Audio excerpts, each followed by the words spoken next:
Hi, this is Sean Overton with ForexNews.com and OneStepRemoved.com. In this 10-minute video, I'm going to show you how to set up a backtest for MetaTrader 4. You can follow along using a free Oanda demo account by clicking the link below this video.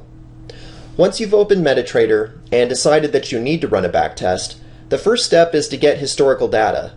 There's a little bit of preloaded data, but it's not enough to run a very lengthy backtest. Backtesting is about more than just looking at historical performance. You can use your experience with historical data to analyze how an expert advisor performs in different market conditions. My go-to example is always the moving average cross. The idea is that a fast-moving average crosses above a slow-moving average. If that happens, you might consider it a buy signal. That type of strategy is naturally designed for a trending market. The signal always occurs late because it's based on a lagging indicator. The theory is that trends are potentially large enough that entering after a trend starts and exiting the trade after it finishes should leave room for upside. That's the theory.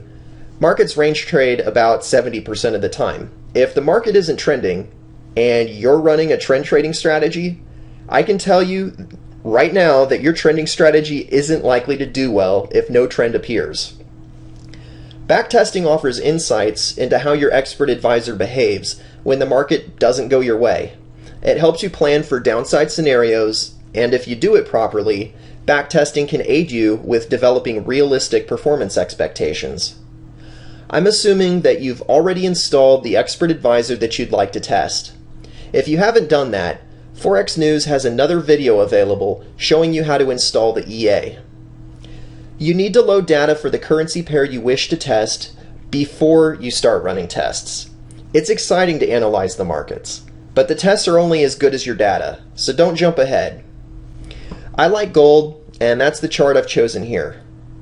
I need to know the time frame and the currency pair in order to load the correct data. No matter what you want to do, you should consider loading 1-minute data. 1-minute data is the smallest time frame available. By using the most accurate data possible, you improve the accuracy of your backtest. The whole point in doing this is to give yourself an accurate picture of historical performance. Loading 1-minute data improves the quality of your backtest to give you a more accurate estimate. Open a 1-minute chart for gold, which is the instrument that I'm backtesting in this video. Go to the top left menu and then select File, New Chart, Gold, and then XAU USD. Now change the time frame.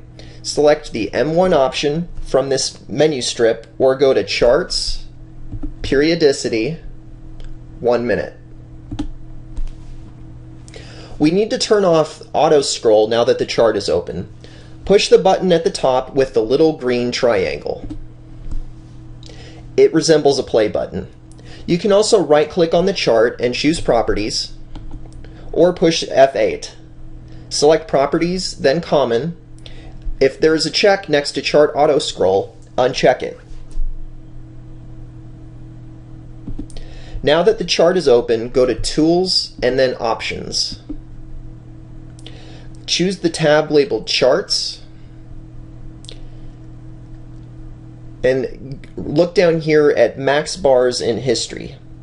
If you don't see this number, just change it to 99999 and do the same thing with max bars and chart. That setting allows MetaTrader 4 to load as much historical data as you could possibly want. Push OK and go back to your 1-minute charts. The next step is pretty boring. You need to push the home key. That will let MetaTrader 4 download your historical data. This part takes quite a long time, and unfortunately, it only works if you're pushing the home key. If you forget to turn off the auto scroll, the chart jumps ahead to the current bar. I selected 1-hour charts for backtesting because I find them to strike the best balance between trading frequency and trading costs. Every time you enter a trade, you pay the broker the spread as a cost of entering.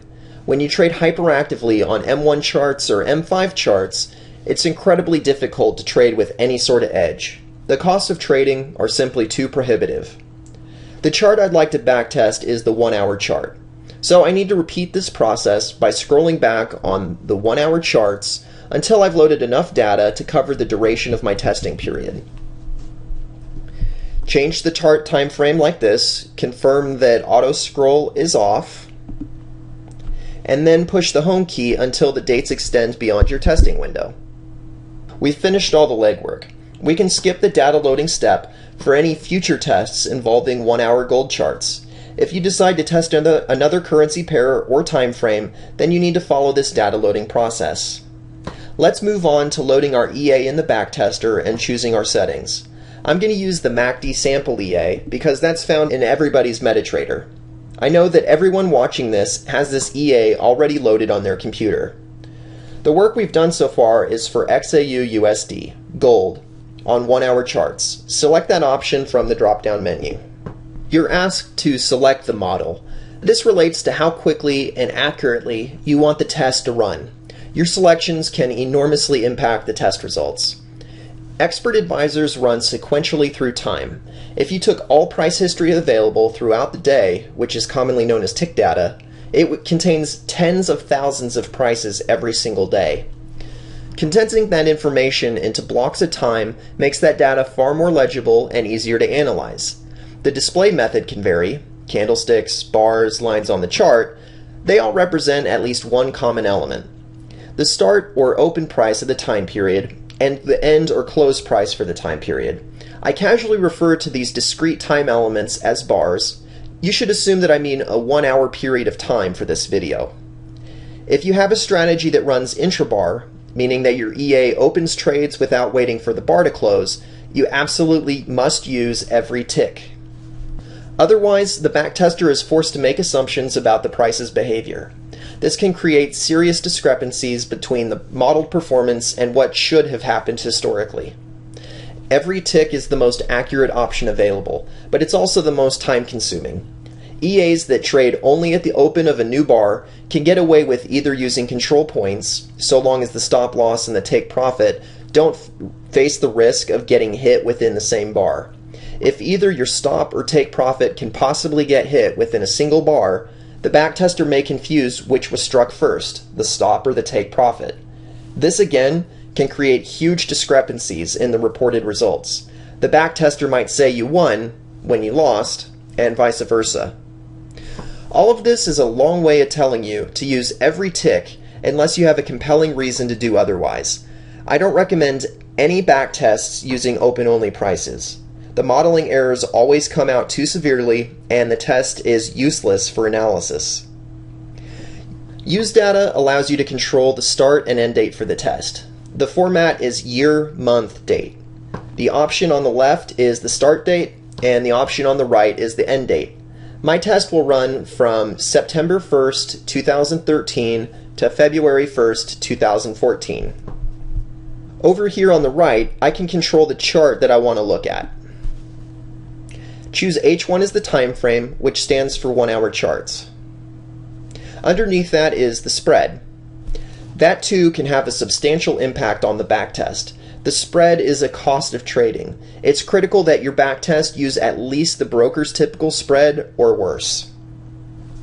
You want to assume what happens when things go wrong, not what might happen in fairy tale land. Historical backtests are usually the best case scenario. You should generally expect a reduction in performance when you move into the future. Using a spread that's worse than the broker's spread is advisable to account for both variable spreads and potential negative slippage. The backtest always gives you perfect fills, which I assure you doesn't happen in the real world. Slippage is a very real and present element of trading. I'm going to set the spread to 30 for this backtest. And that's 30 micro pips, which is 3 pips. That's far worse than Owanda's typical spread. If a strategy can survive a 3-pip spread on XAU USD, it can be an encouraging sign of performance potential. Lastly, we need to go to Expert Advisor. This is where we control the inputs unique to the Expert Advisor that you're testing. Click on the Inputs tab if it's not already available. Every EA has different settings. Instead of talking about the MACD sample EA in detail, I want to keep this high level so you understand the different columns. Here on the left is the settings used in the backtest. If you want to change the lot size traded for every signal, this is the box that you change. The boxes on the right only apply to optimization, which we'll cover in a separate video. Push OK when you're happy with the settings. Visual mode does not affect the test results. If you want to see trades fire off on the charts, then put a check next to this option. Leave it unchecked if you just care about the performance report. Pushing start kicks off the backtest and you're ready to analyze the results. You can start backtesting your EAs in a free MetaTrader practice account from Awanda. Click the link below this video to open your free demo account.